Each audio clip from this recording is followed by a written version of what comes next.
Hello, everybody, and welcome to the Digital Today's podcast. I am Dave. I'm Ron. And we have a third joining us here today, Ron. We'd like to welcome to the show Bernie Stroum. Welcome, Bernie. Thank you. It was really a shock when I got your email the other day, but it's been looking forward to it. It's the highlight of my day.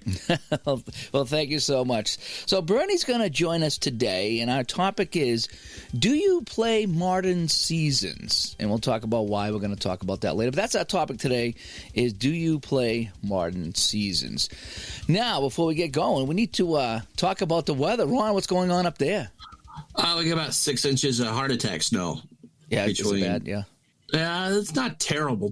My mom got a foot, and they're expecting about 3 or 4 inches more with some wind. And we just got just a springtime snowstorm. Not huge, but enough to make it look very Snow Bowl-like. I heard the plow went by here several times this morning, like at 6 o'clock. I was like, oh, no, we must be getting destroyed. And I looked out, and there was hardly anything out there. They were just pushing the slush around. So I had to go move slush. Yeah, I had to go move some slush out of the driveway. And aside from that, we've escaped. It's still snowing now. It's still coming down. It's 33, 34 degrees. So it's hitting and melting. It's just been a slushy mess. Yeah. No, I woke up at 5:45 to the sounds of them. We have a city parking lot next door to where I live. Oh. And they try to keep that cleaned out as much as possible. And so that was my wake-up call this morning was that. Nice. Bernie, how about you? What's your weather situation? Oh, it's been cold here the last couple of weeks, and we even had some snow. I posted the snowflakes on Facebook a few days ago. Hey, now what part of the country are you in now? Well, I'm in Las Vegas, Nevada. Okay. And we do get a little snow, but none of it ever sticks. But listening to you guys brings back memories. I spent 28 years in Newton and Lexington. Okay. And I moved because of the snowstorm of 1978, and I don't need to remind anybody what happened then. Yeah, I was part of that.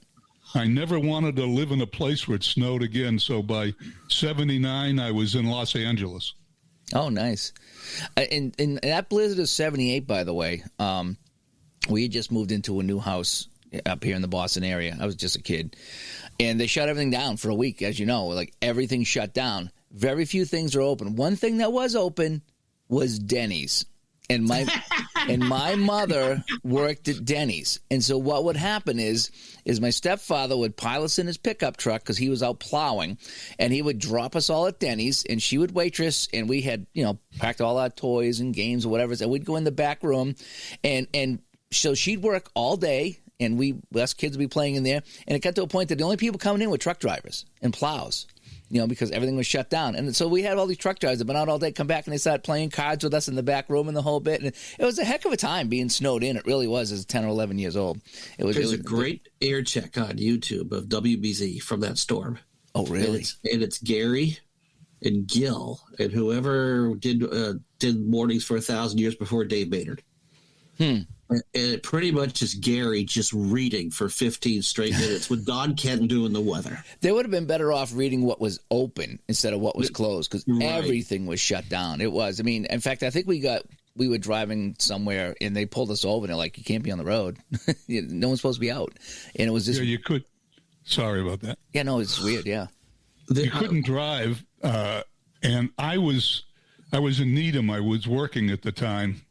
And I think it was a Friday, but I don't really remember exactly what day it was. But it started to snow in the morning. And I lived in Brockton. And I was going to leave about noon, and it didn't look too bad. By 1 o'clock, he was stuck. And I was in the same clothes for 1 week. Oh. I had to stay on a friend's sofa for a week, and I never wanted to do that again. Yeah, it took a while to get the roads open. It's not like today where they have those equipment. I think it was the same storm. There's a BZTV blooper reel, and it's Bruce Schwengler and not Jack Edwards. Who's Jack Williams? Mm-hmm. And they had prepared to stay for like a day. Oh. And of course those studio lights are hot. Yeah. And so they're in the same suit and tie for 4 days. Oh man. Yeah. So it was pre-Liz. So so it wasn't, but yeah. Yeah. So you get out just in time. You really did. In fact, I think that's the year I went to the Montreal Forum in January that year with my grandparents. We went to the Montreal Canadiens Bruins game, and we got back, and like a couple weeks later was the blizzard, so we get out and back just in time. Yeah. So anyway, yeah, it's interesting to see that you were part of the blizzard of '78 around here. There was someone else on my Facebook feed that's part of the community that posted a ton of snow in Vegas. And I'm not sure which part of Vegas they were in. Maybe it was Las Vegas. I'm not sure. But holy cow. I was like, where are you located? And he's like, Vegas. I'm like, how you get this much snow in Vegas? He's like, we did. And you have to shovel up. It's not in the city of Vegas. It's outside of Las Vegas, going towards the mountains as the elevation rises. Oh, okay. Yeah. I have a Facebook friend that lives out in Mammoth. He runs a ballpark picture site. And they are absolutely buried. I mean, we're talking not 6 inches, but 6 feet. Oh, jeepers, yeah. Yeah. I would last about one storm in Buffalo, then I'd have to move. There's just, he just couldn't do it. I just couldn't do that. I know it builds strong communities, but that's just too much stuff. My dad grew up in Fredonia. I think we talked about that a few times, and that's where the Bills used to train. And so about 35 minutes southwest of downtown Buffalo. And so you would never know. He would say they'd get 3 feet in Buffalo and they might have an inch just because of the lake. Ooh. You just would never. Yeah, so it would vary. Did you ever see that picture the person took from the airplane when they got that snow? I want to say it was 2 or 3 years ago, and there was just a wall. Yes. There was a wall of snow, and everybody on this side was getting 6 feet, and everybody on this side got flurries. It was amazing. Like, there was there was a wall of snow, and that's where the line was. It was man, that was pretty weird picture. But anyway, okay, so we all got snow, so we all have that in common. That's kind of neat. It'd be even more amazing if it was July or something like that, right? Yeah, right, yeah. All right, so should we get into what we're playing? Sure.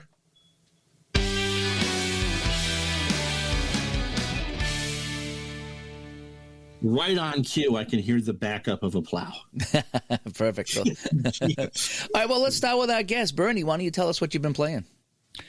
Well, I do a lot of replay seasons, and I go along with the seasons that are currently being played by the professional sports teams. So I'm playing a couple of Action PC replays, 84, 85, Celtics season, and I'm also playing a projection season from Action PC.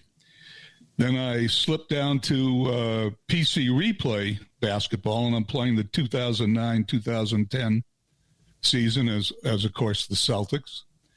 And I do play the Stratomatic previous year every year, so I'm playing last year's Celtics team with Stratomatic. And, of course, I'm doing the same thing with hockey. I'm playing 70-71, which is the year they did not win the Stanley Cup, with Action PC hockey, along with the projection season with Action PC. And I'm also playing, for the first time, I'm playing Franchise Hockey Manager. I find that game a little odd, but I didn't quit. I'm going to play it to the end. The Stratomatic, is that cards and dice or is that PC? It's PC. All the season replays I do are on PC. I'll never understand how anybody can devote 10 years of their life to replaying a season with cards and dice.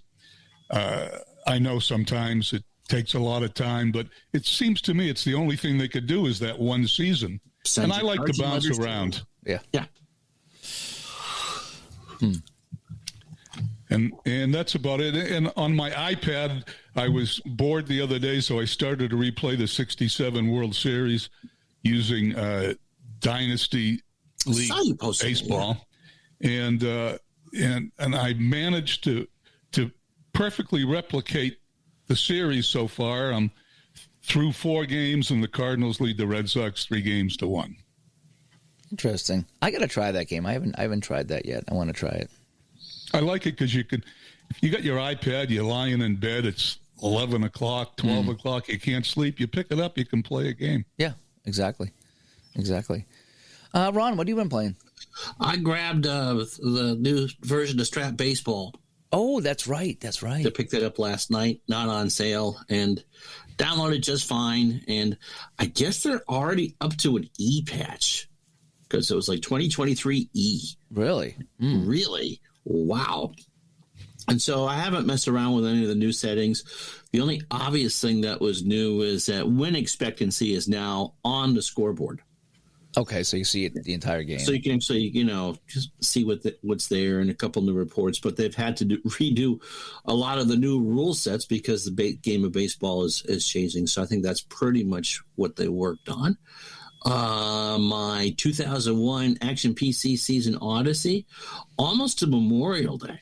So we're zipping right along with that. And the Braves are still not even above 500 in the National League East. This was part of that run where they won 14 straight division titles. And Arizona, despite Kurt Schilling and Randy Johnson, are now 6 back in the NL West. Really? Yeah, kind of interesting. It's always interesting to see what stories develop over the course of. It is fun. Yeah, I'm doing the 79 replay, as you guys know, on my YouTube channel, and I'm playing online, offline, playing a couple different games of this replay. But mostly, I'm simulating the games using Digital Diamond because that's the helper I'm using. And that's the year that Baltimore went to the World Series, and they started off and they were in the bottom of the standings. And I'm looking at this going, man, this team is not going to even make the playoffs, let alone the World Series, because they're at the bottom. Now, lo and behold, I play and I skip ahead and I play and they caught fire for you then. And next thing you know, they're in first place. And it's like they were down at 5th place for the longest time, and I was like, wow, this is really weird, but they've come through. So. Yeah, if the cream eventually rises to the top, because I do as played lineups for that. So you're replicating whatever the managers thought on a given day, and just the law of averages will just bring that back up. But it is fun seeing that play out, though. You kind of always want something a little bit different. For the sake of accuracy, do you want all the teams that made the playoffs to make it in your replay? Like, I want I don't really just want to read Baseball Reference when it comes to that. And let's see, I think Barry Bonds homered for me yesterday, so I think he is at 20 or 21 home runs, and we've just passed the quarter pole. We're almost to game 50, so that's pretty much been in. I won't go into my terrible bowling week.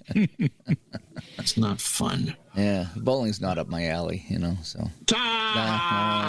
Where's my thing here? All right, there we go. Let's see what I've been playing here. I played a brand new game, the Game of Dice Baseball.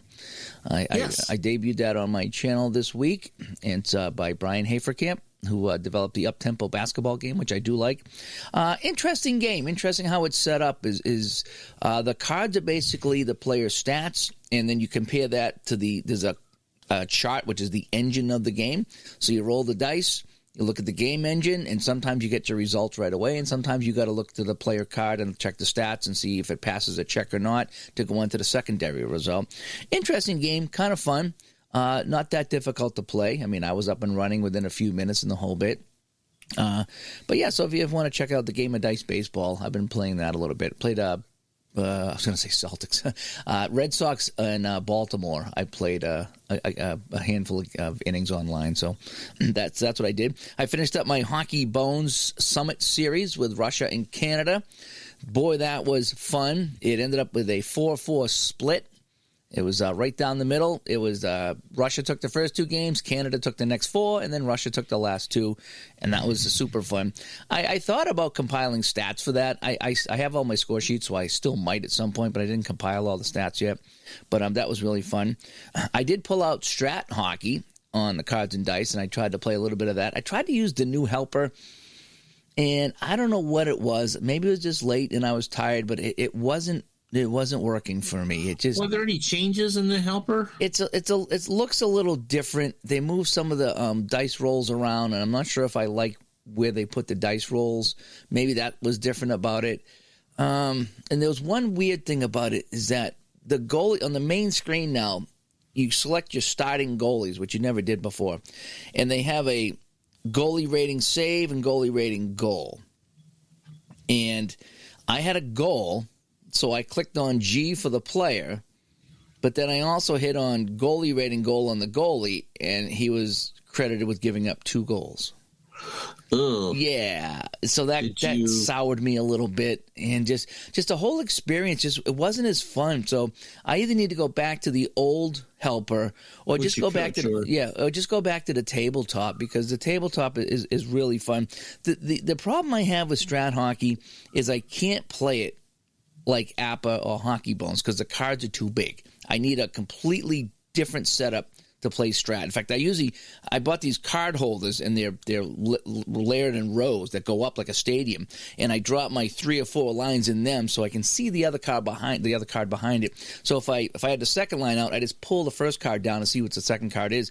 That's the only way I really can figure out how to play this game, because the cards are just too big to keep shuffling around and moving around. So I have a hard time getting comfortable. The stock hasn't been all that thick either. Those cards were out fast. Yeah, they're really thin. So I had a hard time playing that. I like Strat Hockey, and I wanted to get back into it a little bit, but I need to. I don't know. They're just not fitting. It's like putting on a new pair of jeans. They're just not fitting right, So I know that there is in the Strat Fan form, which is the unofficial Stratomatic form. There is a bug thread for the V3 helper. If you haven't been over there, you might want to, because I think you're still technically active, see if that's popped up and see if there's something that's... Someone brought that up last time I was there. It was immediate, and they were like, hey, did you know that, if you click on the goalie here, they're registering 2 goals? And I didn't know what he meant until I actually played it. I was like, oh, yeah, this is a problem. This is going to be a big problem.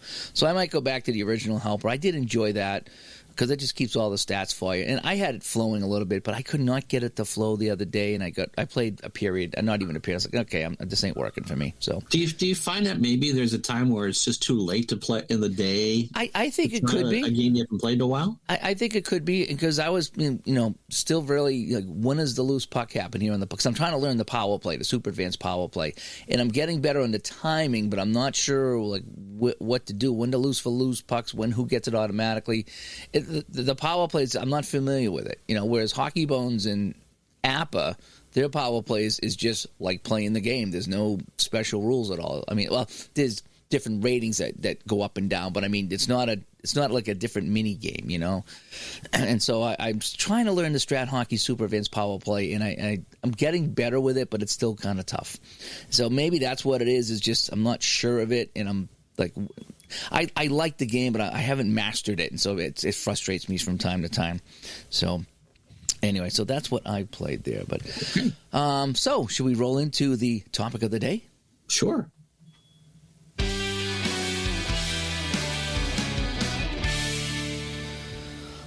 All right. Oh, we never did. We never did ways to get a hold of us, so I'm going to do that now. All right, let's do that now. You do that. You do that. We're a little late, folks. We're a little bit late here. That's okay. The snow has gotten into our brains here.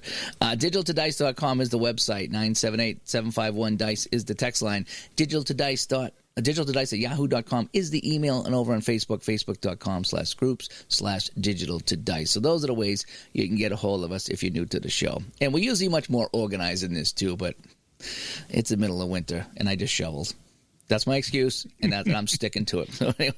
So anyway, so here in episode 173, we're going to be talking about, do you play modern seasons? And what got us going on this is I was talking to Ron earlier this week about some things, and then I was talking to somebody somewhere about the Bruins and how they're just incredible, and they made these trades, and the team just got better. They were the best team in the league, and they just got better, and they're really going for it this year.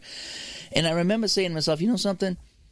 If they win it this year, and I hate to say it that way, if they get to the cup and lose in 7 games again, I'm not going to care. So just going to be honest with you, I won't care. They need to win it this year. It's a tall tale, but I think it's within reach. If they were to win it, I would absolutely pick up next season when the cards come out. I would absolutely pick up this new season and play that team. I would even try to work out something with Hockey Bones where I could get that season off of drive-through cards, even though it may be expensive. But that would be a collector's item for me. So any game that I played that's a hockey game, I would buy this modern season and play it. because of that. So it got me thinking, do you play modern seasons and why? What is the reasons why you do and what is the reasons why you don't? And so that's what got us on this conversation. And then we got talking about some people in the community that do both, and Bernie's name come up, and it's like, Bernie does play both. It's like, so let's bring him on the show, and let's get his thoughts on why he plays modern and why he plays classic, because here's someone that does both. So Bernie, first of all, do you play modern seasons? I play modern seasons. I always play a couple of seasons the previous year, and I usually use Stratomatic. I figure if I'm going to buy the new updated game every year that comes along with the season, I'm going to play the season because I've paid for it. That's why I use Stratomatic.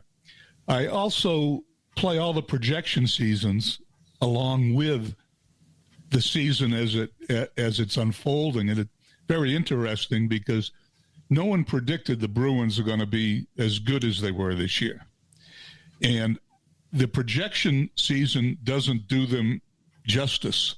So as the Bruins are winning at some ungodly clip, nobody's ever won. No one's ever got to 100 points as fast as they have.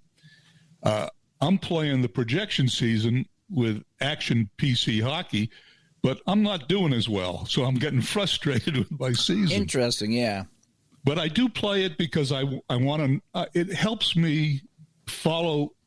I'm a big sports fan, so I watch all the hockey games and I watch all the basketball games and the baseball games, as many as I can. And it helps me learn the players, what they do. I'm more into the real season when I play the simulated projection seasons. I do like to play the previous season, like I said, because it's in my mind. I know what it's like, and I know what it's like, and it's fun. It's on your mind. You know how they came out. You want to see if anything different is going to happen with what you're doing. You look at a projection season. You talk about the Bruins, and just because the one reality run is greater than expected, it may be when you look at 5 years from now and go, how the heck did they do that? That, they just kind of played out of their minds, and it's kind of hard to do that. It'll be interesting when the new season comes out, regardless of how they do in the playoffs, if they can come close to matching that. Just because, just because the one reality, that might have been the one that was just really out of the box. I agree with you. It's funny that you should mention that. That's why I play the new season. I play the new seasons and the projection seasons to keep up with what's going on in real life. I don't think when I was a kid, I knew every player on every team. I knew their batting averages. I knew what they looked like. But as I got older, I just, when it comes to the Red Sox, Celtics, and Bruins and the Patriots, I know their players, but I don't really know the other team's players. And this is how I get to know the other team's players. You bring up the projection seasons, which is pretty much exclusive to Action PC, and he must sell enough of them because they do them for all four sports now every year. And obviously there must be a market for it. I play the projection seasons not only with Action PC, I play it with Out of the Park Baseball. Right. Mm-hmm. And I also play it on the PlayStation with the games that come out every year. Now, I can't manipulate it at 72 years old. I'd lose every game I played. So I let the CPU play the CPU. I set the lineups. I call the managerial decisions, but the computer plays the computer, and it comes pretty close. With one exception, this year the New England Patriots won the Super Bowl. That wouldn't really happen in real life. Wow, yeah. But that's Madden 23. I had a good time. I bet you did. I had a great time because every time I watched the Patriots on TV, I got depressed. So I just threw on Madden and played a New England game, and they did well. So that's why I play. I play the modern seasons just so I can keep up with the real seasons, and that's, of course, why I play baseball during baseball season and basketball and hockey during the winter. Yeah. Now you also play the classic seasons, though, right? The older seasons. I'm a crazy Red Sox fan. I've been a Red Sox fan since 1959. I can pinpoint the day I became a Red Sox fan. I'm not sure if I was 8 years old, but I wasn't sure if I was watching the game on TV. It was a Saturday. I might have been listening on the radio. The Red Sox were playing the Yankees, and Don Budden hit a grand slam home run in the 10th inning. And it was the most exciting thing I'd ever heard on the radio.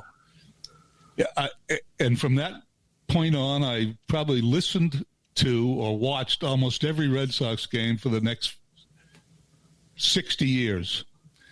And I'm such a crazy Red Sox fan that when I moved to LA in 79, I put a 12-foot satellite dish in my backyard so I could get the Red Sox games. Nice. It cost me $8,000. I can't imagine. And they were huge back in the day. They were huge. It was like a swimming pool. And of course, I'm one of the first, when DirecTV came out with their little satellite dish, I was one of their first customers because you could get it all commercially. Yeah. So, and anyway, I play the older seasons basically because I want to correct all those frustrating Red Sox seasons I've lived through. Yeah. And how have you done with that? I was hoping you weren't going to ask. I had a project last year, and I remember. I took the 8 most frustrating Red Sox seasons I've lived through, beginning in 1967 when they lost in 7 games, and in 1972 when they went into Detroit for a 3-game series at the end of the year. They only had to win one of the first 2 games to win their division, and they lost them both. And the next one was, of course, 75 when they lost in 7 games, and 78 when they lost the playoffs. And I can keep going, 86 when they lost in 7 games. And if you're a Red Sox fan, you know them all. Those are the seasons I play. Right. I don't really play the season. I don't play 2004, 2007, 2013. I don't want to change anything. Right. Yeah, I hear that. Yeah. Hey, let me ask you something here. And Ron, I'm going to ask you this question too. So we've all had heartbreak in sports when we were kids. And you're talking about some of your own. And Ron and I have talked about our own. So now that we're older now and we're kind of playing these teams on cards and dice or PC or whatever it is, have you managed to forgive A, the team that broke your heart, and B, the team that did the breaking of the heart? I mean, you know what I mean? Has that wound healed at all? Have you, like, and I say that because I can now finally go back and play some Yankees games and some Montreal Canadiens games. And for the longest time, I couldn't because I had such a, I don't know what it is against those teams, but those teams crushed my sports dreams as kids. But now I can appreciate those teams, and I will play those from time to time on my tabletop. So have you gotten over that? The funny thing is, I grew up a Bengals fan, a Celtics fan, a Red Sox fan, and there wasn't a lot of hockey. And so I never was bothered when San Francisco beat Cincinnati in those Super Bowls because A, they were good games, and B, didn't expect the Bengals to make it that far. And so I never, Joe Montana, I've always loved Joe Montana. And could you really hate the Lakers? Yet you wanted to beat them. But when you sat there and go, it's Worthy, Magic, Kareem, Byron Scott, and Kurt Rambis. So we all wanted to punch. But seriously, you knew they weren't getting beat by fluky teams, but I didn't love those sports like I did baseball. And so it honestly took until the Red Sox were celebrating in St. Louis that night in 2004 to forgive the 86 Mets.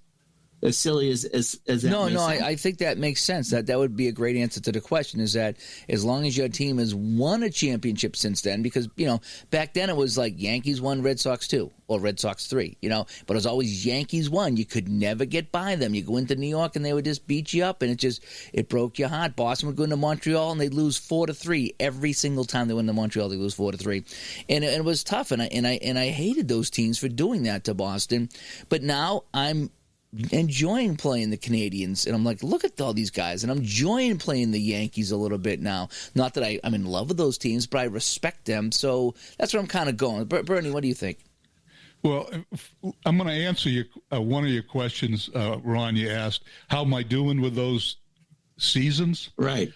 I played 8 of them last year, and although I made it to the World Series in 3 of those 8 seasons, I lost them. Did you? I have never won a World Series with a Red Sox team that I played a season with. Now, hopefully I will eventually. Right. And the 2004 forgave a lot of things, but there's 2 things I still can't watch. I can't watch any replays of the 1986 World Series. Me either. As soon as it comes on, I change the channel. Something about that World Series. When Vinny Scully died and they showed all the retrospectives, little number up the bag. And I was like, oh, how many times am I going to watch They had that series twice. Twice they had that series. And what were they, 1 or 2 strikes away from winning the World Series? Strike away. Thank you. Anyway, I can't watch that. And the other one I can't deal with is, and I know, Dave, you've mentioned his name a couple of times, but I will go to my grave never forgiving Aaron Boone. When he hit that home run off of Wakefield in 2003, I was sitting in a hotel in New York City. Oh, God. And it ruined my entire trip. I don't know what it is. Those are the 2 things I can't forget. But I tell you, with 4 World Series, I'm going to die a happy man. When I die, it'll be a smile on my face. I won't be clutching my Red Sox jersey and begging my kids to bury me in it. Yeah. That's a good point. It's a good point, because we had the community chat a couple of weeks ago, and we had some people on here, and I asked the question: would you mortgage the team's future for a championship? And for a guaranteed championship, and to a man, everybody's answer was, I guess it really depends on where you grew up and who your favorite team was. And up here in Boston, where every single major team has won a title in the last 20 years or so, you probably would not mortgage the future because you've enjoyed the championships. But Replay Gamer out in Ohio, he's like, we haven't had a championship, so I would absolutely trade the next 5 or 10 years to get one title because we haven't had one. And that made a good point. I didn't think of that. It's like, where are you located? Who are your teams? I also think it goes with how excruciating was that loss. I mean, going back to the Celtics-Lakers series. I mean, they were all battles, but it wasn't like the Celtics had a 10-point lead at home in Game 7, and we watched Magic and Kareem dance around the park. Well, how many years did they wind up in the finals and they just alternated titles? You know what I mean? So it's not like from 84 to 87. Yeah, so that was in the 80s, but in the 60s. In the 60s, in the early, I think the early 70s, I'm not sure, but in the 60s for sure, the Lakers couldn't buy a victory against the Celtics. They beat them every time. And I forget what year it is, but what was that year that the owner of the Lakers, Jerry Buss, had the balloons up in the ceiling when Bill Russell came in? And he just that just did it. Don Nelson with the weird basket bounced up and bounced straight up and came down through the basket. Yep. Jack Kent Cook owned the Lakers at that point, and he had balloons like a political convention in the ceiling of the Forum because they were going to beat the Celtics in Bill Russell's last game. And it did not happen. The one thing, though, beside you expected the Red Sox to get beat all those years, but I'm going to tell you, the New England Patriots, the Boston Patriots, then the New England Patriots, I followed them for 40 years before they even began to look good. Right. And in 2 or 3 seasons, they almost won. In the early 70s, I can still see the roughing the passer penalty against Sugar Bear Hamilton that cost them the game against Oakland. And of course, even though the Raiders are here in Las Vegas, I won't go to see them because the Darryl Stingley game made me hate the Raiders for the rest of my life. Right. I met him.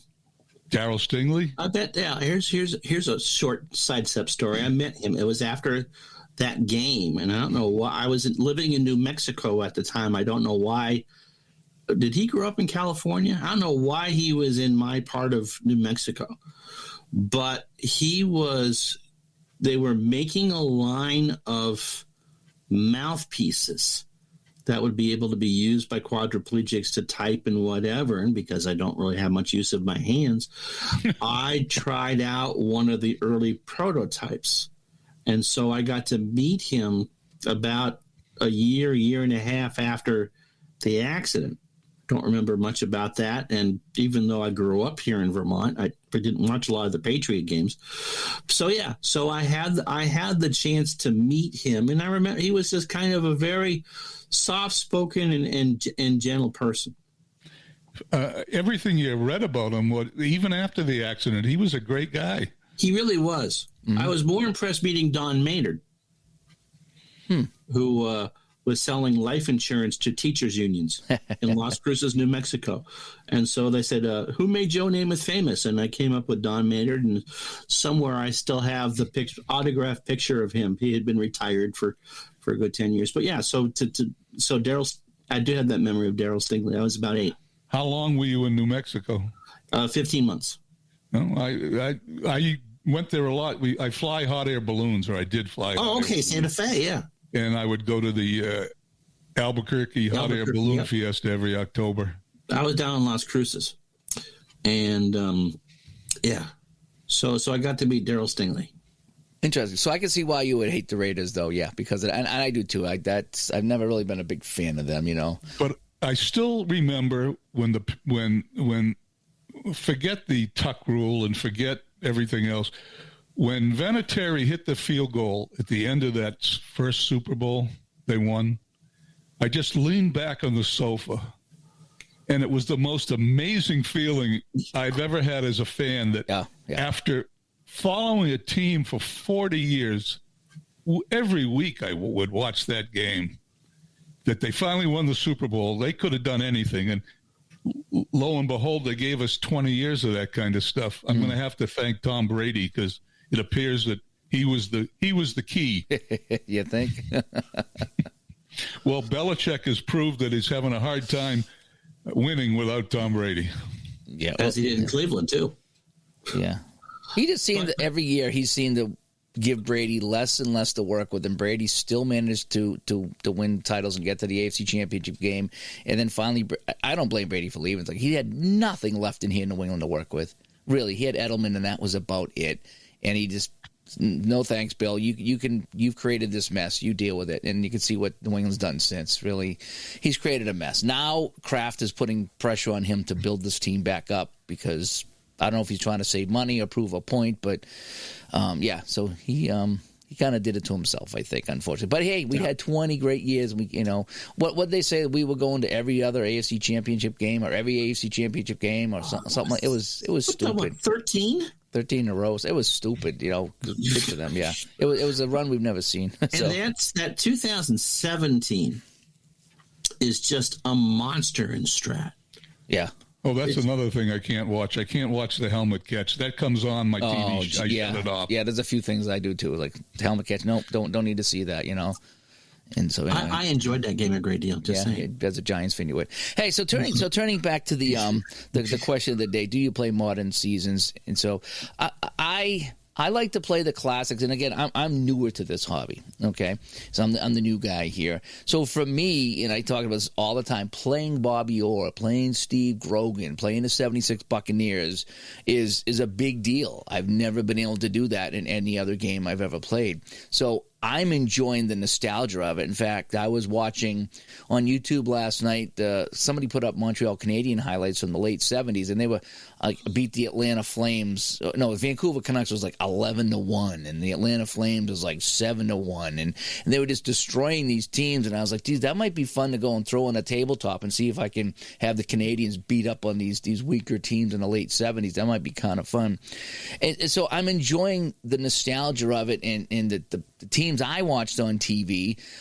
For me, baseball was big because I started to play baseball in the mid-'70s and, had a couple of championships as a kid. It was kind of fun, some all-star games, the whole bit. But I would get the baseball cards.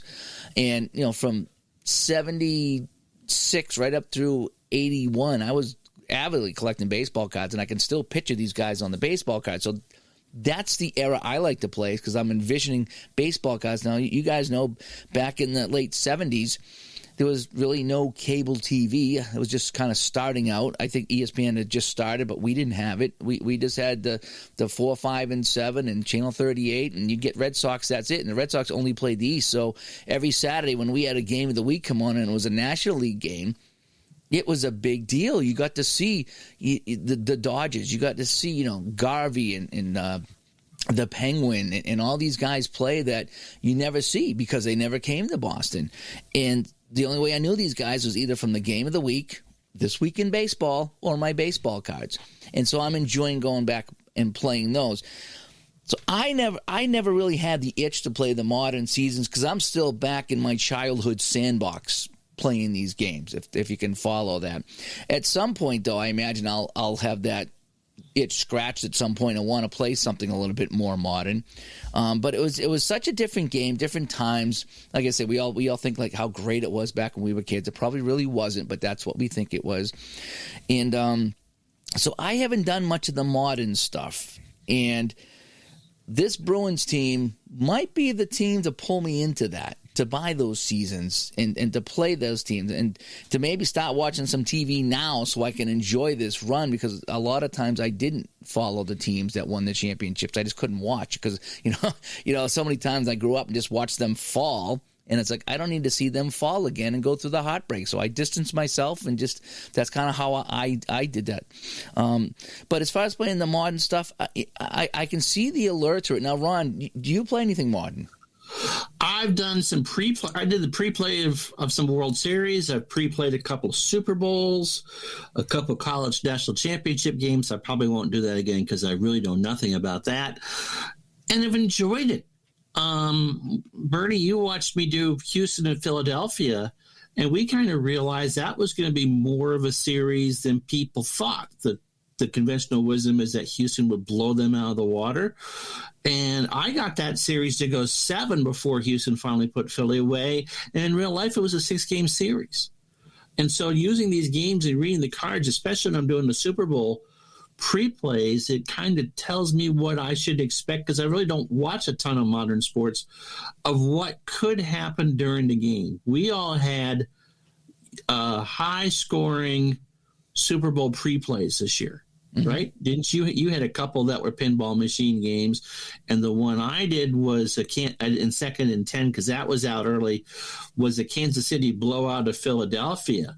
And when we actually got to the game, it wasn't a blowout, but it was the high-scoring game, so we weren't completely surprised, and so good to those makers. But much more so, I wouldn't call. What would be, Bertie? What would be your cutoff from a classic season to a modern season? Well, I would say modern season would be anything from 2000 and above. So I'm doing a modern season this year as my baseball replay, 2001, and it's different. And some of the names I know really well because they're from the late 80s and stuff.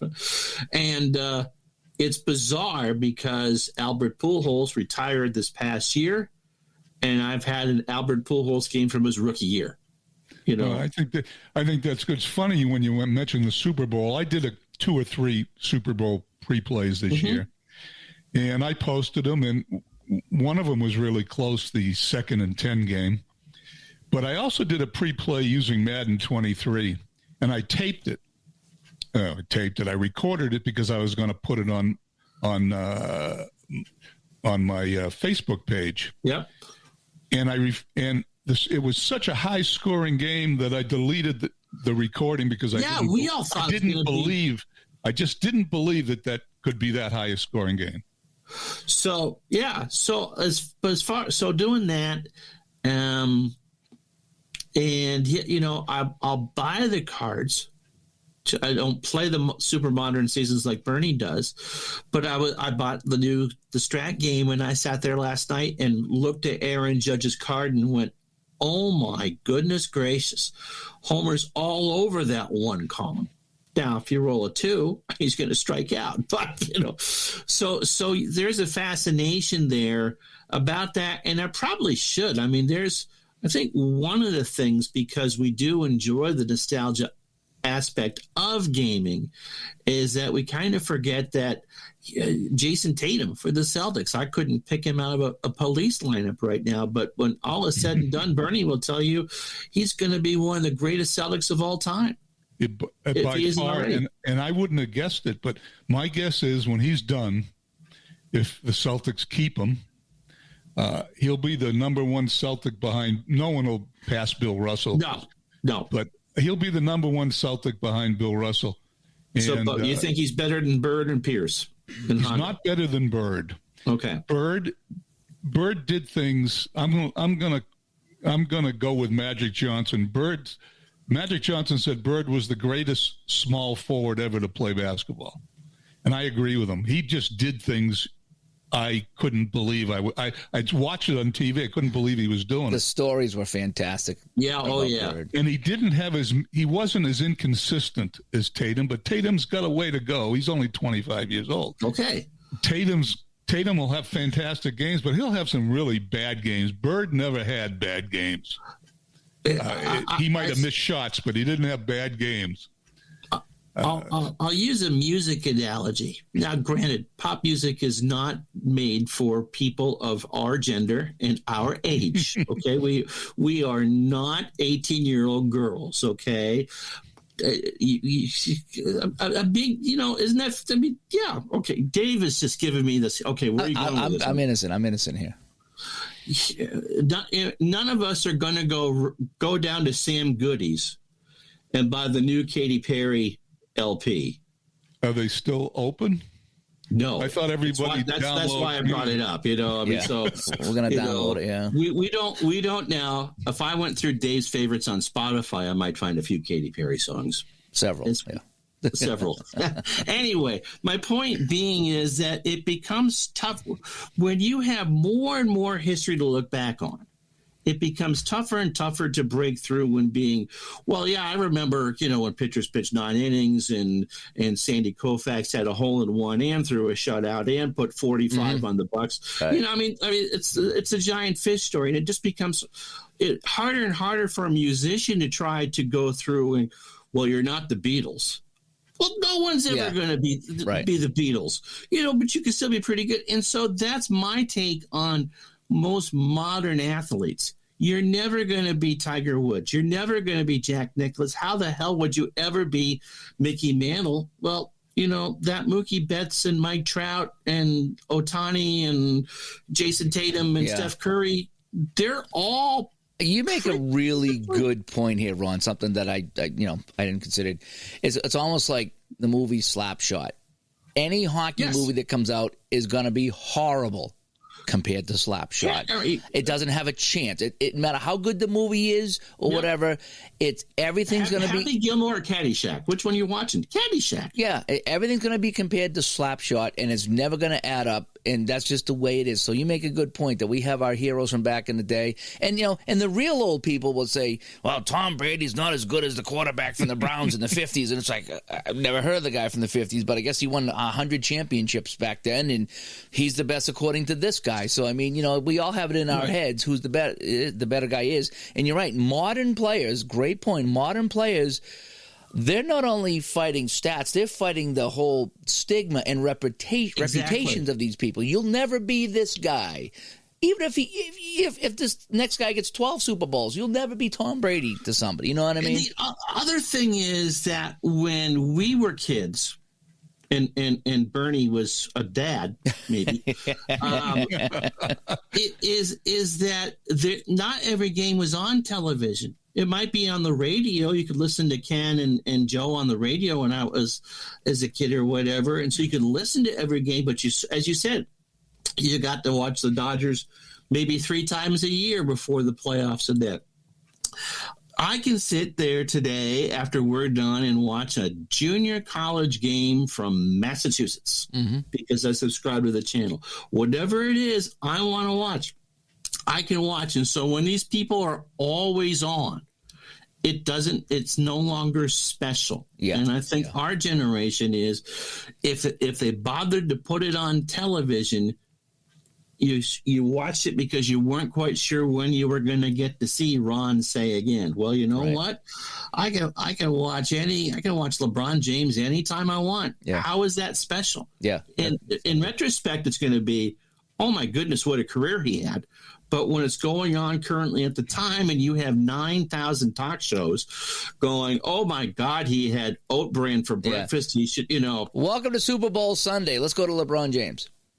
Don't forget the Mookie Betts and the Aaron Judges, the young fans, the guys that are teenagers now, early 20s, when they play APA baseball and Stratomatic 20 years from now, these games are going to be their old games. Mm-hmm. We've talked about that. There's going to be a time where people become nostalgic for Tom Brady and Steph Curry. I'm about to do from watching you guys, I'm about to do a YouTube channel. Yeah. And I'm going to do the 1950 Red Sox. I'm going to manage them and do the 1950 season. Nice modern season to go with, something from 73 years. Well, the reason I'm doing it is because I have never replayed a season that I hadn't watched myself. So I did 49. That's why I did 1949. That's what I did. But as I'm looking at 1950, the Red Sox from 46 to 1950 mirror the Red Sox from 75 to 79. Tremendous team. The same thing happened in both 5-year stretches of period of time, and you'll just have to watch my YouTube streams as I'm going to do parallels between those. Don Zimmer messed up the 40s teams as well. Say that again. Don Zimmer messed up the 40s teams as well. No, Joe McCarthy. Messed up the 40s teams in 1948. He picked Denny Galehouse. The ball was in his shoe. Instead of pitching Mel Parnell, who wanted to pitch on 3 days rest, and they didn't have a prayer. But I'm not going to do too much. You'll have to watch the show. And 50, of course, was the year that they scored 1,000 runs. They should have won 50. In 1950, they were. All the pundits picked them to win the World Series, or either end up in the World Series. And they were going well when Ted Williams broke his elbow in the All-Star game, missed 65 games, and they lost to the Yankees by 4 games. I can't imagine Ted Williams playing 65 games, not affecting at least 10 of them. Right. So I'm going to replay this. I usually play as played lineups. I'm taking one out of Al Red Sox fan playbook. I'm not going to play as play. I'm going to try to play Ted Williams 154 games. Hopefully the game won't injure him. You can override that. I know, but I feel that's cheating. If he's injured in the game, then he's injured in the game. The only time that really I override it, if I'm doing a New England Patriots game and Brady's injured for the season, I'll override that. Yeah, I would. I did that one time too. I played the 49ers, and who was the left-handed quarterback? Was it Young? Steve Young? Steve Young got hurt on like the 5th play from scrimmage in game 1. I was like, nope, nope, just no. I didn't. I'm not here to play the backup. Wasn't that like your first experience into these type of gaming too? No, it was a computer game. It was actually a computer video game. I think it was Front Page Sports Football or something like that. It was back in, when did I move into this house here? 98, I think it was. I was playing that 97, 98. I was playing on the computer, and it was just like, yep, no, I'm not going to play this. So anyway. Very disappointing when that happens. Yeah, it does. The other thing is, if you're on the fence, if you don't like the way that the rule set is set up, if you're not a fan of Ghost Runners, or if you like the shift or whatever, these games, if you do pure cards and dice, you can play any rule set that you want. Mm-hmm. I think you should play any way you want. These are your games. That's right. Even though more and more people are posting their results on Facebook, and more and more people are on YouTube doing this stuff, you're really playing the game for you. You're not playing it for somebody else. Oh, absolutely. Yeah, you got to have fun with it. Yep. Right. So don't poo-poo something just because, play it the way you want to play it. Mm-hmm. Hey, I have some answers to that question here. I threw that out earlier today, and we got a few responses. So I thought I would read the responses, then you guys can comment on the replies here. We'll start with our illustrious Patreon crew. So anybody that's one of our Patreon supporters, we want to thank you so much. And we usually throw this out to you guys first. One person says, the question is, do you play modern seasons? Why or why not? I do, but not as much. I usually do the modern seasons during that sports seasons. Like I will do the 2021 Red Sox starting in April. I'm also going to start 2013 soon since it's the 10-year anniversary. I have different seasons. I have different reasons why I play different seasons. 41 and 54 is to learn. Playing when my dad and my grandfather watched, discovering new players. I play 91 for nostalgia because he remembers the games. In 2021, he wants to see if he can do better than Cora. So that's kind of interesting there. Any comments? Yeah. No, I think that's right. I think, I did 49 and Bernie's about to do 50. I think at some point, for those of us who've played a long time, it's kind of like, okay, so now what can we do? We can go back and learn. Yep. In 1967, Dick Williams said on a show, I can't remember which show it was. Anyway, he said in a show, the season was going to go down to the last two games against Minnesota. Mm-hmm. I immediately jumped on the MTA and went from Lexington to Fenway Park because I had to buy tickets to those last two games. And I went to both of those games. I was sitting right behind home plate on that Saturday. And the Sunday game, I took my father to the game. I bought one ticket for Saturday and two tickets for Sunday. And I replay that Sunday game. It just was a one-off all the time because I was sitting next to my father who isn't with us anymore. And when I play that game, I feel like I'm sitting next to him. So there's all sorts of reasons why you can play these games. Okay. A couple more comments here from the Patreons. One person says, I play both. I enjoy projects and reliving moments from the past in today's games. Both provide a lot of fun for me. So, yep, I see that. One person says, I don't play modern hockey because my Flyers should be relegated to the East Coast Hockey League. I would agree with that, by the way. And yes, it is tough playing modern teams that's another good point. If your team is not that good, you're really not playing modern seasons, are you? Well, I am. That's how I started. The first season I played was the 1961 Red Sox in 1962 in my APA game. And I just played because I was so sick of losing every game. I wanted to win once in a while, so I'd play those games. I bought Strat Hockey the year after Montreal made the Cup final.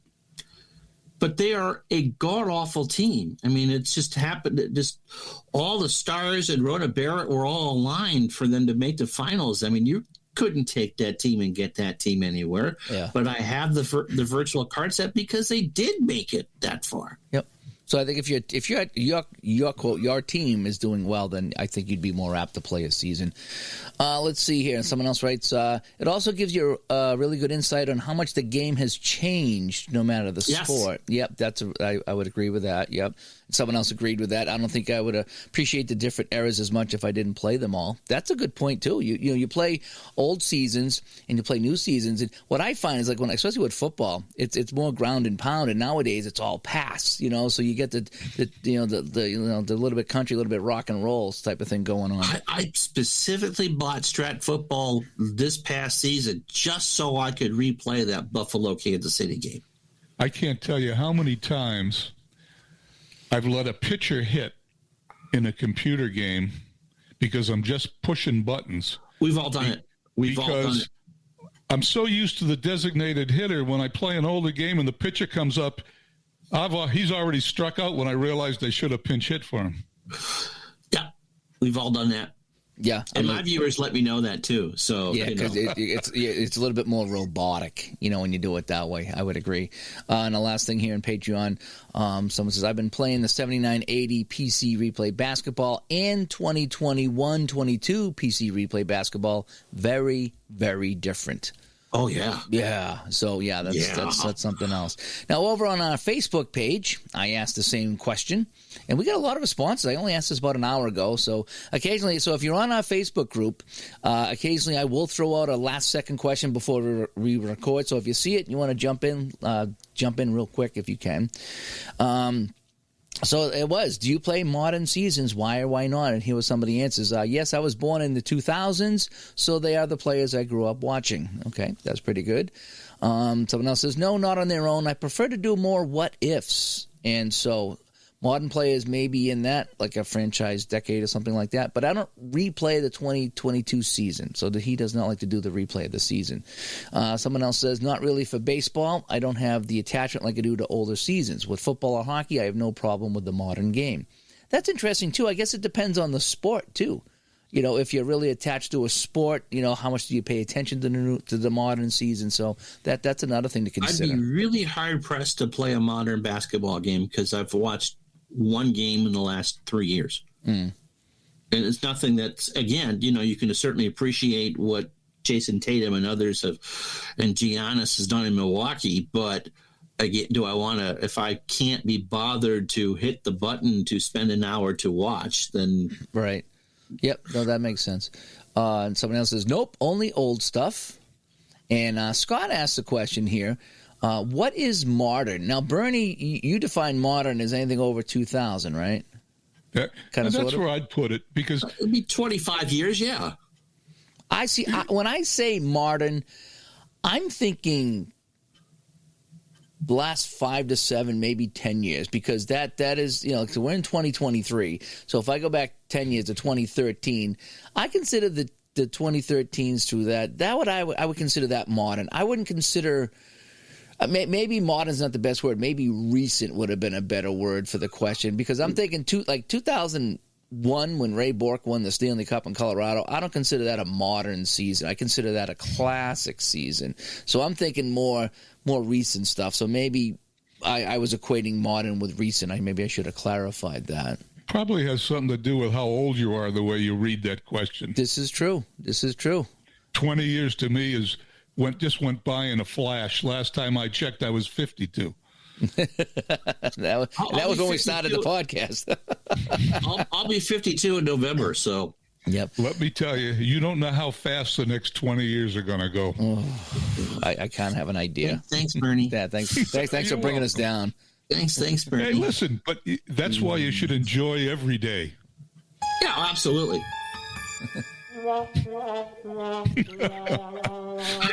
I would kind of go with 25 being the cutoff. Really? So the last 25 years, that would be anything in the last 25, because when we were in the 80s and it was all modern to us, you know, the 60s would have been, the late 50s, 60s would have been really old. We had some sort of memory of the mid 70s and that. And so, and they were still kind of playing. I mean, remember, you know, if you, in Yaz and Bench played till 83 and Guidry was still there till 86. So I think maybe Yammer Yager isn't the one to be using in this example, but I would think a classic season would be one where no one that is currently playing now played in that particular season. And so I guess that would kind of vary by sport. There probably aren't many NHLers from when Bork won the cup. No. Continuing on, someone else says, yes, it's a good way to stay connected to the modern players and a more enjoyable way to watch live sports on TV. Yes, I would certainly agree with that. I agree with that 100%. Yeah, that's a good one there. Someone else just says, yes. He does play modern sports. Someone else writes, I prefer 80s and 90s with all sports except golf. Interesting. I would play modern golf. Yeah, I would too. But I still play modern stuff because if a game is designed in a detailed way, the modern sports present a different type of ball that is played, and variation is always good. Yep, I like that one there. I play both, enjoy current teams and players, and also nostalgia of years gone by. So a lot of people like to do both. Okay, Ron Bernier. We'll have to mention his name here. If by modern you mean 1980s, then yes, I still play some modern. Do we get up every Sunday morning at 9 to listen to Casey count them down on American Top 42? Oh, Ron, thank you so much. Mike says, it's complicated. I'm a baseball guy at heart, but I can't watch modern baseball. So for sports games, I play it split. Football, hockey, bowling, golf, yes.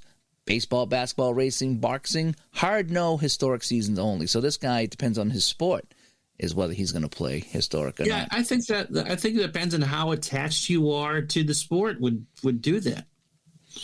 I also think that the 1950s and 60s in baseball could be considered the golden age. I don't know who wouldn't want to play teams from the 50s and 60s. It was such an exciting time in baseball. As someone who follows modern bowling, I would definitely play a 2023 PBA Tour set when that comes out. There's a couple of guys I watch on YouTube that do their own vlogs. It's fascinating to watch. I mean, these people they're not multimillionaires. You know, it's such a weird thing. And so, yeah, absolutely I would. Except for Mookie Betts. Who qualified for the U.S. Open. Yeah, good for him. He's a multimillionaire. Yes. Let's see. Baseball 1934 to 1953 is my preference. For football and soccer, I like the current seasons. For history maker golf, I like the fictional players. Boy, this guy really he hits the pinwheel. I think we all just kind of alternate into that. Always older seasons. I don't like the modern rules and the DH. Lots of lats. I like pitchers that can go 250 innings in a season. Okay. Someone else says I like to play both. And then someone else says mostly retro, but winding down a 2021 Phillies replay and having fun with it. Okay. 80s and 90s for me mostly, someone else says. Pre-1993 in baseball and 80s back in football. Hockey and golf across the board. Again, the golf seems to be the one that's kind of timeless here, that no one has a problem playing the new stuff. So that's interesting. I think because the courses are pretty much timeless, anyone that has watched the Masters knows that sequence of holes coming in. And knows that it's pretty much the same 9 that Hogan and Palmer and Nicklaus played. We can all relate to it to a degree. Someone else says, I prefer the pre-DH era. I would like to play some modern, but I don't want to have to manage one league with a DH and one without. I also prefer generic pitcher hitting cards.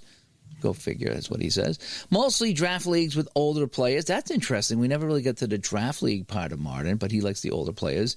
Someone else says mostly retro, some modern, but 90% retro. Interesting. For baseball, I prefer older seasons mainly because of what baseball analytics have done to the game. Interesting. That's an interesting comment there. So he thinks that the analytics have... I think there is a movement.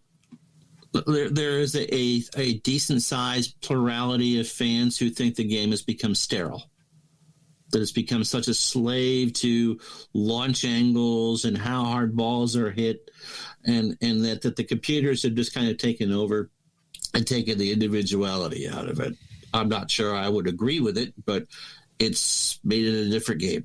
I think anytime you get numbers into something like the name of the game is to win, and how are we going to do that? And now, do you remember when?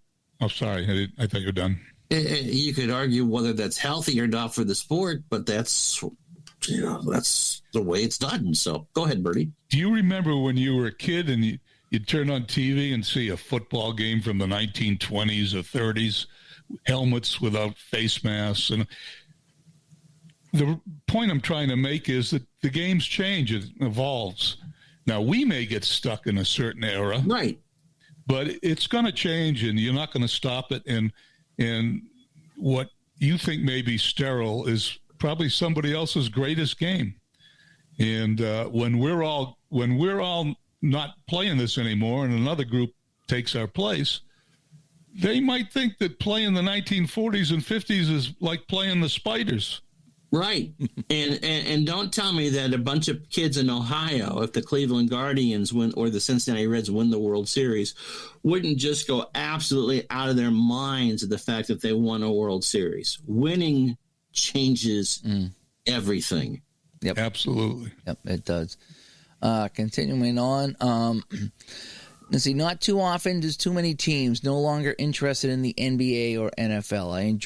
I enjoyed sports much more when I was younger in the 60s and 70s. Yeah, I would kind of agree that's when I was glued to the TVs back in the 70s. Not the 60s, but the 70s for me. Here's another one. Mike from the truck. Analytics of Pro Strategy Football mod site downloads. When it used to be you could download seasons individually by single year versus decade. I'm sure where it's going. Right, because when the new game came out, they came out in 10-year packs. I see. Current season, most popular season, hands down. However, if you add all of the historic seasons download and counted them as one, historic seasons outdo current seasons between 3 and 4 to 1. Okay. And then someone else says, mostly 60 since I started my second childhood. And I think that makes a good point there. So I'm done with second puberty, if that makes any difference. So a wide range of answers here, from the community that, and one thing I didn't consider is the different sports. It's not a one size fits all. And Ron, you brought it up that I would absolutely play modern golf too. I'd be probably more apt to play modern golf than I would, any other modern season. And I consider modern, like I say, my definition the last few years. So if you said, hey, you want to play some of this year's golf or last year's golf, I'd be more apt to do that than if you asked me to play basketball or something like that. The other thing is, if you really want to, do I want to replay a game from last year's finals, or do I want to watch it on YouTube? It's there, and it's in the latest, greatest TV technology, 4K, super high definition, colors, smell the sweat coming on. So you can still watch it, and it's fresh if you missed it, as opposed to trying to recreate it, I guess. Yeah, no, that makes a good point. So any final thoughts here? We'll give our guests the final word as we talk about, do you play modern seasons? Why not? Bernie, why don't you wrap things up here for us? Well, I think the biggest reason, and I think you read a couple of them, the biggest reason to play modern seasons is to enhance your knowledge of the current players. So when you watch the games on TV and you follow them, or you go to the games, you know more about the teams and the different players than you would if you didn't play. And I think I'm not so much want to change history with modern seasons or current seasons. What I want to do is learn about who's playing, learn the players. When there were 8 teams in the American League, you knew them all. You just can't learn. You just can't know all the players. So that's why I play, and I think that's what I enjoy the most about modern season. Do you enjoy one over the other? Do you enjoy playing a more recent season versus one from the past? I enjoy playing the older seasons because when I was a kid, in the 1960s, when we're teenagers and early 20s, before we get married, we have no responsibilities. We have none of the adult problems and issues we deal with on a daily basis. I was immersed in sports. 24 hours a day, it's all I did. Read magazines, listen to the radio, watch TV. I could tell you how many triples Scott Yastrzemski hit in 1963. And so those are the seasons I like to play because I want to immerse myself back in the game. And I guess that's my opinion. But I do like the modern seasons, once again, just to enhance my ability to understand the games as I'm watching now. The Bruins are ahead 2-0. They're leading the Rangers. It makes sense. Ron, how about you? What are your final thoughts here on this? I probably wouldn't pull out a modern season to do a long-term project with it, but to me, it helps me understand, a good game. You can look at a card or look at a rating and you understand where they're coming from. And so one of the people on Facebook, because it makes me understand how the game is played. I would agree with that. And I wouldn't poo-poo it just because it's modern. I mean, I play, I'm in that same wheelhouse. I grew up in the 80s, but I wouldn't not play a modern season. You can always change the rules to what you like. You don't like the new DH. Everyone in Strat, pitcher hitting card number 1. Yeah, roll that 210 and get your walk. For me, I think I would need something kind of out of the ordinary or special to get me to play some modern seasons. And just lately, that hasn't really happened for me. Now, with baseball, I'm interested to see how this pitch clock works and some of the different rules work. As someone who hasn't followed it in quite some time, I'm hearing good things, and this might get me to watch. And if it gets me to watch and it works out, and things happen during the season, then maybe next year I'd want to get this season's baseball season. Same with hockey. If the Bruins can somehow go all the way, or it depends how it winds up, I might want to buy this season and play it next year. And so for me, it really all depends. Now, golf's a different story. Now, we'll watch golf on TV, and it's like, oh man, I'd love to go back and replay that right now. That's one of those. It is golf's one of those things that just I could play a modern golf tournament compared to some of the other stuff. But for me, I think when I play anything modern, it's more one-offs or maybe a playoff series or a World Series or something like that. That's just kind of where my level of interest kind of bottoms out right now. But things could change. But anyway, we thank everybody that gave us the feedback. Our Patreon crew, thank you so much for the feedback, and everybody on Facebook that chimed in as well. Thank you so much. If we didn't get to your comment, it means we finished the show before we got to it, because I know a couple more people have commented, but it was just a last-minute thing. Got to be quick sometimes. I'm sorry. You do have to be quick sometimes to get on the show. Before we wrap it up, Bernie, you brought this up a little bit here. You're starting up a YouTube channel. Why don't you tell us a little bit about that? Well, prior to COVID starting, I didn't even know we had a community. I played this game solo for 50 years. And YouTube, when COVID started, you sat home and did nothing. I got online, I searched around, and all of a sudden I find you guys and everybody else in the community. And it was very entertaining. It's at a point where I don't watch television anymore. I'll watch the games, but when I have extra time, I sit down, I turn on YouTube, I look for things. I look for your stuff. I look for Ron's stuff. I go back years watching, because you guys broadcast for years before I even knew it existed. So I've got an infinite amount of shows to watch. And you guys have fun doing this stuff. And supposed to. And I have fun doing it. Yeah, most of the time. And quite frankly, I hope people watch it. I hope I'm entertaining. I'm not going to be as good a broadcaster as Ron. And I like watching you, Dave, do your shows because you want to know how the game works. You like the intricacies of the different engines. You play strat PC baseball, but you want to see the result on the card before the computer spits it out. Mm-hmm. I'm not terribly interested in the intricacies of the game. I'm more interested in the results of the game. I want to see what could possibly happen that didn't happen in real life. So what I'm going to do on this YouTube channel is I'm going to replay the 1950 season and manage the Red Sox games. I'll probably do 1 or 2 games a week. I'll do the rest of them offline.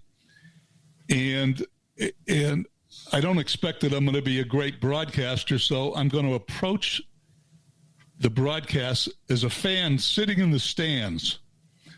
And I'm going to do my best to describe the game. And what is me as a Red Sox fan, what am I thinking? And what do I want the manager of that team to do as it's happening? And the reason I'd like to start today, but I'm a sort of a stickler for dates. The 1950 season started on April 18th, 1950. If I start it before April 18th, I'll feel strange. So I'm sitting back here practicing doing these games. So hopefully I'll be somewhat entertaining, but on April 18th, I'm going to go live. I was thinking of recording it and doing having the recording go live and me being on the side, but you guys all do it live. If I make mistakes, I make mistakes. If I do stupid stuff, I do stupid stuff. And on April 18th will be my first broadcast.